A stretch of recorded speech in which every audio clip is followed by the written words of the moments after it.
देखो भाई, कल जो हमने पढ़ा था, कल क्या पढ़ा था बच्चों? रिलेशन।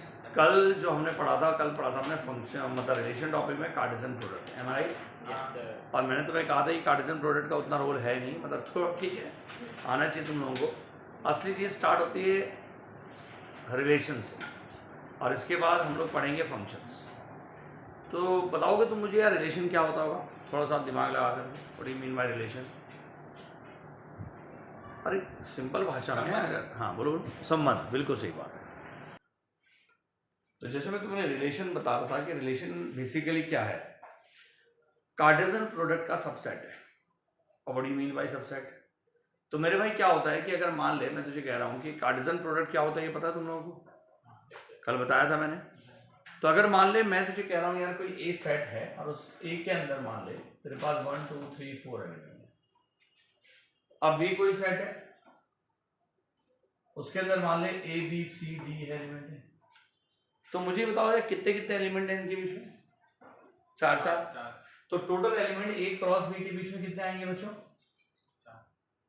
और 4 नहीं आएंगे, 16 आएंगे।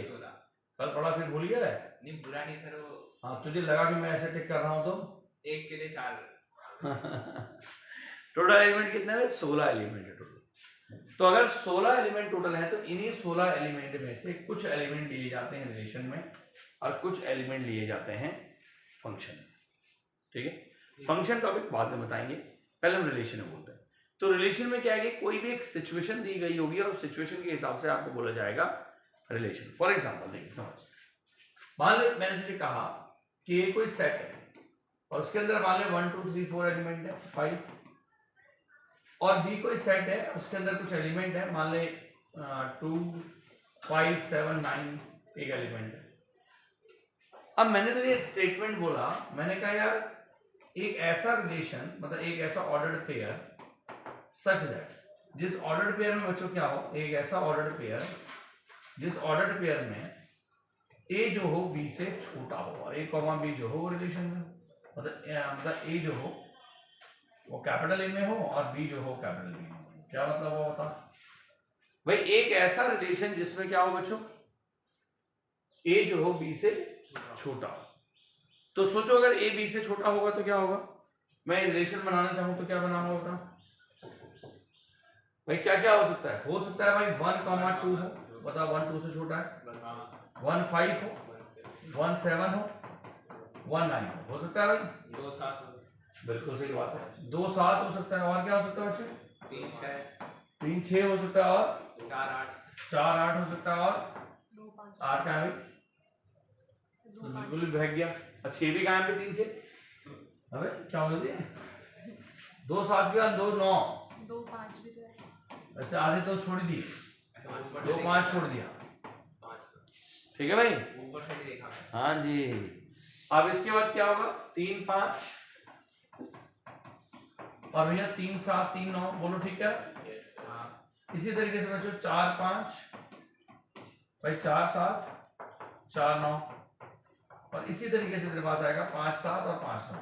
मतलब मेरे पास मैंने क्या किया, एक ऐसे ऑर्डर पेयर लिखे जिसमें a लेस देन b हो।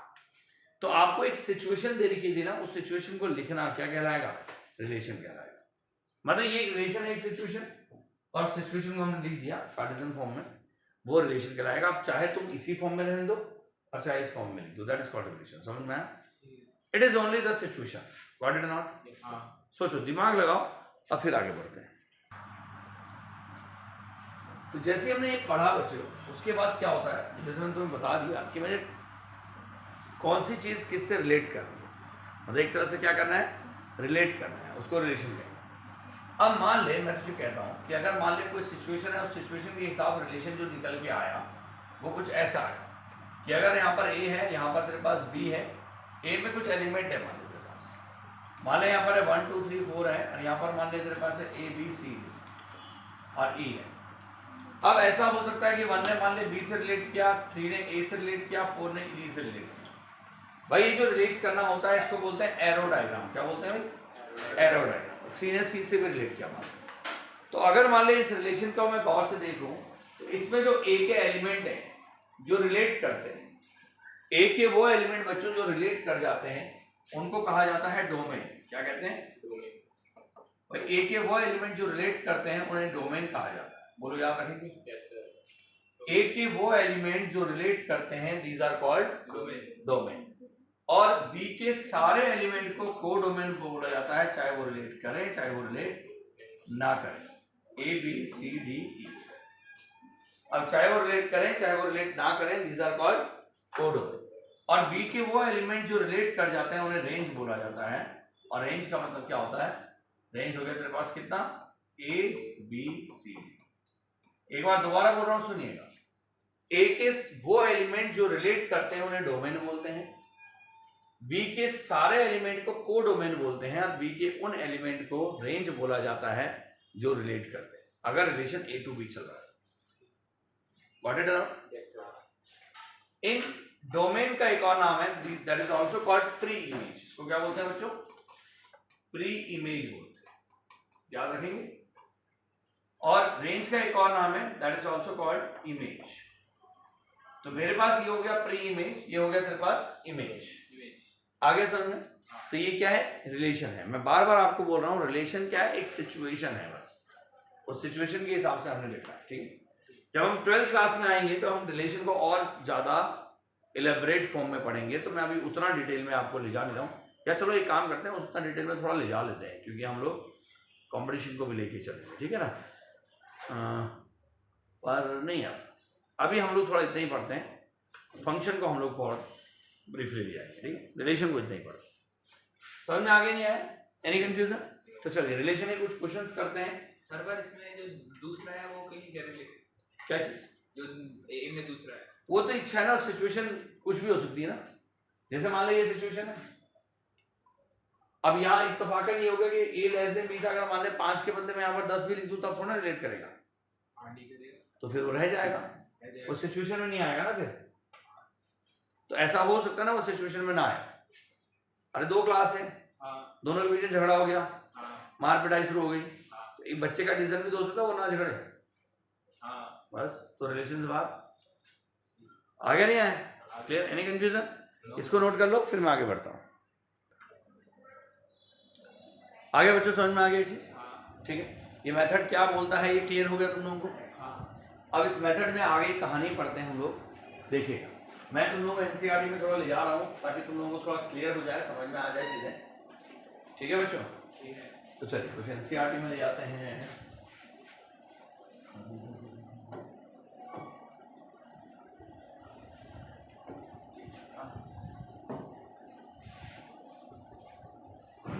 Just wait a moment. ये तो है 12th क्लास के रिलेशन, पर तुम लोग को अभी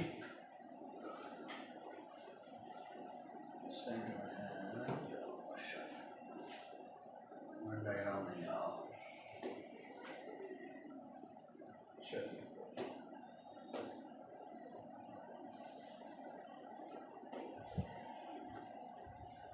तो यार बच्चों तुम लोगों को 12th क्लास में, सॉरी यार इंटरनेट चल नहीं रहा बच्चों। चलिए कोई बात नहीं, जब तक नेट चलता है तो मैंने एक क्वेश्चन और आप लोगों को करना है। ठीक है, जब तक नेट चलता है।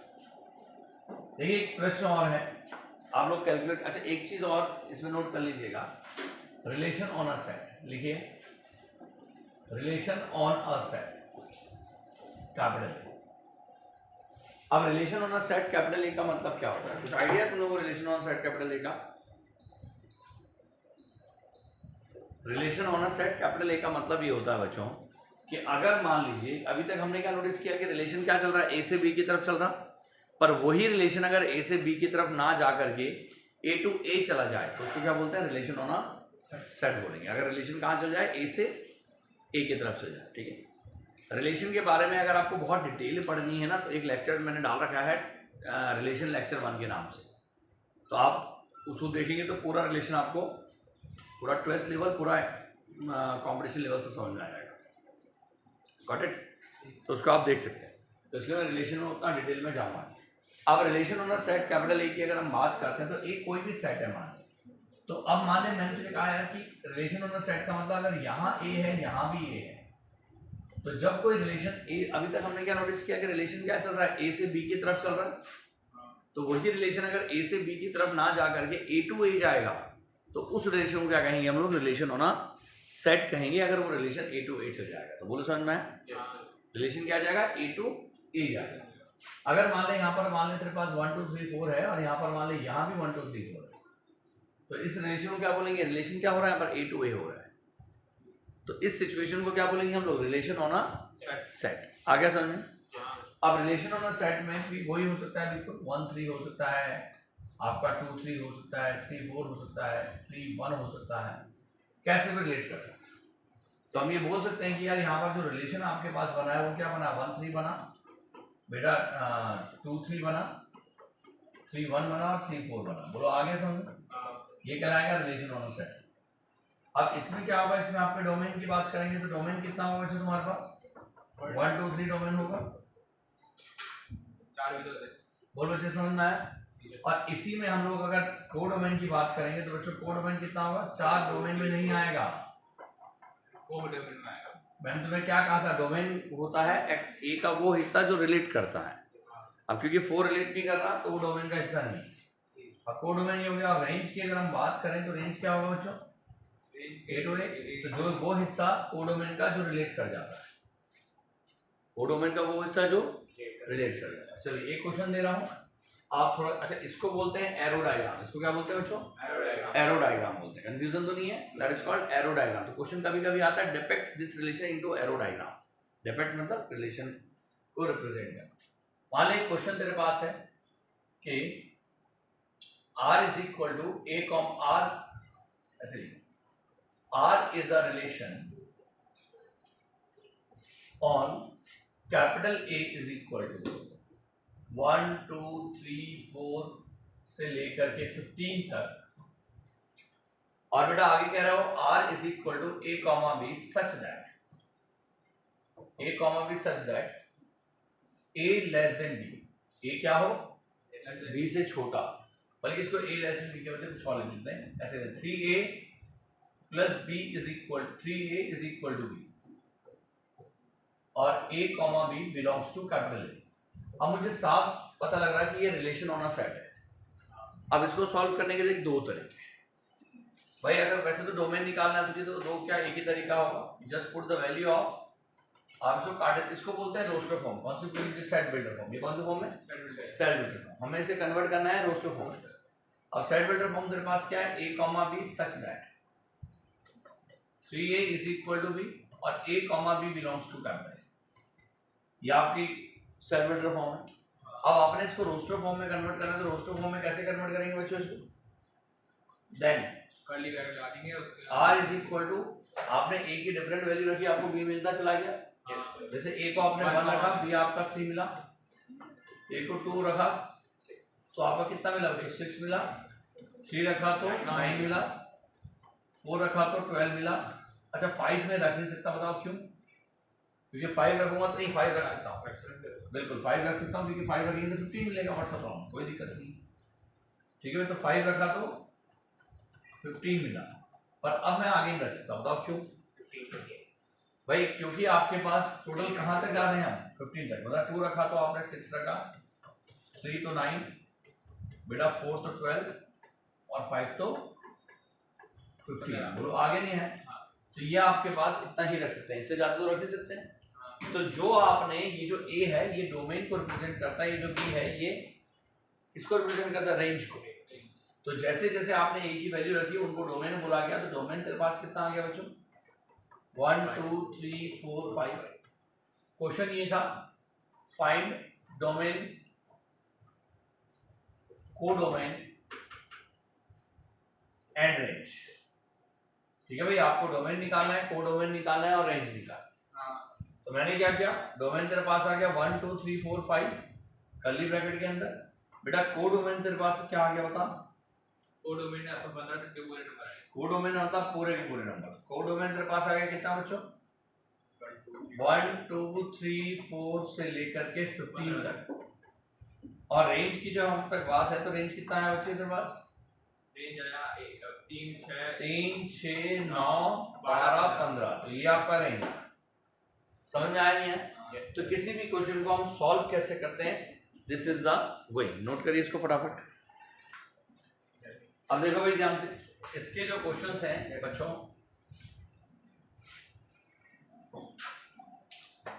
देखिए मैं आप लोगों को थोड़ा एनसीईआरटी में ले जा रहा हूँ। वैसे तो ज़्यादा कुछ है नहीं इसमें, पर एनसीईआरटी एक बार आपने करनी है, ठीक है।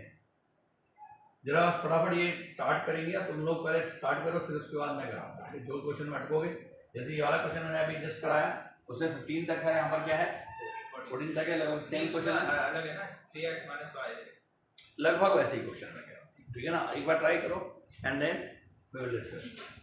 बेटा प्रयास करिए सब बच्चे, करिए, पहले ट्राई करिए, 2-4 मिनट का टाइम दे रहा हूँ, फिर करिए। देखो भाई कोई ये वाला फर्स्ट हो गया तुम्हारा, सेकंड हो गया, थर्ड तुमने कर दिया, तुम कह रहे हो ना। थर्ड वाला हो गया बच्चे? Yes sir. हाँ थर्ड लगभग हो गया हैं? कोडोमेन निकाल भाई उसने क्या कहा थर्ड में? ए आपको दे रखा है, बी आपको दे रखा है, उसने कहा the difference between X and Y is odd. ये निकाल। कैसे निकाला बच्चों एक्स और वाई का रिलेशन? क्या बनाया तुमने इसे थर्ड वाले में? बट डिफरेंस ऑड है, तो 1 4 आएगा, 1 6 आएगा, 2 9 आएगा, 3 4 और 3 4 आएगा, 3 6 और 3 6 आएगा, और कुछ 5 4 और 5 4 आएगा, 5 6 और 5 6 आएगा, बस। Yes sir. तो ये आपका हो गया। और उसने कहा आर को रोस्टर फॉर्म में लिखा था, रोस्टर फॉर्म होगी बस होगी। अगले वाले में क्या कह रहा है चौथे में?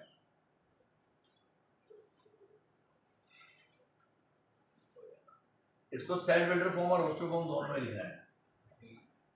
पांचवा क्या है तेरे पास? ये रहा पांचवा। तो इसमें हम क्या नोटिस कर रहे हैं, क्या हो रहा है इसमें, देख सोच। मुझे लगता है पांचवा बहुत सिंपल है। आपने पांचवे में करना क्या, ऐसा रिलेशन है, देख 5 3 के साथ रिलेट कर रहा है, 2 माइनस करने में 2 आ जाएगा, तो यानी कि a comma b such that direct लिख सकते हैं ना हम लोग, yes sir. a is equal to b plus 2। बोलो यस।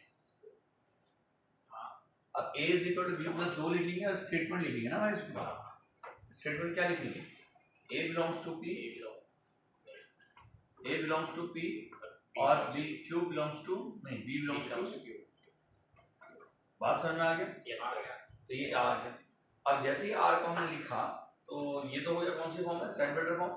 और r को अगर रोस्टर फॉर्म में बोलेगा तो क्या आएगा बच्चे? 5 3 आ जाएगा, बोलो 5 3 5 3 6 4 6 4 और 7 5 7 5। बोलो ठीक है यहाँ तक। आ जाएगा। और आगे क्या कह रहा है? बोल रहा है डोमेन रेंज निकालो, डोमेन रेंज निकालो। तो अगर हम इसके डोमेन की बात करेंगे तो बच्चों डोमेन कितना आएगा इसका? 5 6 7 5 6 7 इसका डोमेन आएगा। हाँ। और जब इसकी रेंज की बारी आएगी तो बच्चों रेंज कितना आएगा? 3 4 5 3 4 5 इसकी रेंज आएगी। ठीक है, डोमेन रेंज आ गई। Yes sir. बड़ा सिंपल है, मुश्किल नहीं है। क्लियर है? क्लियर है। चलिए अगला बताइए, देखते हैं नेक्स्ट वाला। अगर हम इसका पांचवा बोले तो बच्चों क्या आएगा बता? ए दे रखा है तुझे, वो कह रहा है a comma b is exactly divisible by a। सोचो कैसे करेंगे भाई। अगर आपके पास यहाँ पर a है और यहाँ भी a है, 1 2 3 4 5 6 है, 4 6 है, 1 2 3 4 6 है। अब उसने कहा इसका एग्जैक्ट मतलब a इज b। जब 1 कॉमा समथिंग करेंगे तो जो बाद वाला है वो पहले वाले से पूरी तरह से डिविजिबल होना चाहिए। कह रहा ना b इज डिविजिबल बाय, तो क्या करेंगे बता? 2 कमा 1 भाई देख पहले तो 1 कॉमा 1 भी आएगा, बता क्यों? आएगा क्योंकि तो दोनों 1 कॉमा 2 भी आएगा, 1 कॉमा 3 भी, 1 कॉमा 4 भी, 1 कॉमा 6 भी नहीं आएगा। आएगा। फिर क्या आएगा? फिर 2 कमा 1 आएगा। 2 कॉमा 1 क्यों आएगा भाई? सारे नंबर 1 के साथ क्यों? 2 कॉमा 1 कैसे हो जाएगा? आधा हो जाएगा।